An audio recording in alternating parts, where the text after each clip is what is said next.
مولانا نے بھی لکھا، اللہ تعالیٰ میرے اپنے پائی. گزارش ہے کہ بہت دیر ہو گئی، یہ کتابیں فروخت نہیں ہو رہی. لاہور والوں سے کتابیں منگوائی تھی، ایک ادھار 1 ماہ ہو گیا ہے، وہ پیسے مانگ رہے ہیں. مہربانی فرما کر اعلان کر دیں. تاریخ دعوت و عظیم تفسیر ابن کیا مسجد دروازے کے مولانا بیٹھے، ایک کتاباں خاص کر کے تاریخ دعوت و عظیمت ایسی ہے کہ کئی باری تھی سن چکے. میں نہ ایک پڑھا لکھا بندہ اگر ایک کتاب پڑھن تو محروم رہا نا تو بڑی بے نصیبی ہے. جس لکھی سی وہ بھی اس زمانے چ عالم اسلام کا قیمتی سرمایہ سی، اور اس خان وادے چو سی. وہ خان وادہ بھی اس ملک کی باعث افتخار ہے.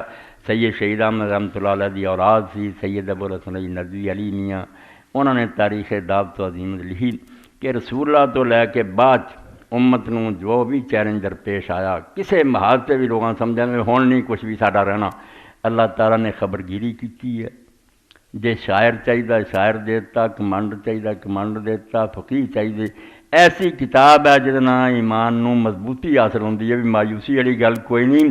اسی جو کچھ بھی ہے نا، مگر اللہ تعالیٰ نے جب تک اس دنیا دی بقا منظور ہو نا، انہیں کسے نہ کسے کونے جو یا صلاح الدین ایوبی کر دینا یا عمر بن عبدالعزیز کر دے. پڑھن دے لے کے ساڈے دور تک شاہ ولی اللہ رحمۃ اللہ علیہ، شاہ اسماعیل تک 12 صدیاں دی تاریخ دعوت و عظیمت کے کون بندے اٹھتے رہے حضور تو بعد، جڑے دین دا جھنڈا لے کے اٹھتے رہے، دکھ سہندے رہے. یہ کتاب بالکل میری سفارش ہے، اللہ نے اگر توفیق دی ہے حاصل کرو، اپنے گھر چ رکھو اور پڑھو بھی، تاکہ پتہ لگے کہ نبوت اگر رب نے بند کر دی ہے تو سانوں لاوارث نہیں چھڑ دیتا. ہر شعبے چ اللہ بندے ایسے پیدا کرتا رہتا جڑے دین نو بچاؤندے آؤندے.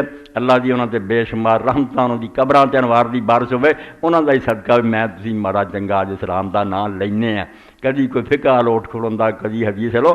پڑھن دے قابل کتاب ہے تاریخ دعوت و عظیمت. چلو مولانا نال بھی تعاون ہو جاتا، نال تانوں ایک بہت بڑی اعلیٰ شے بھی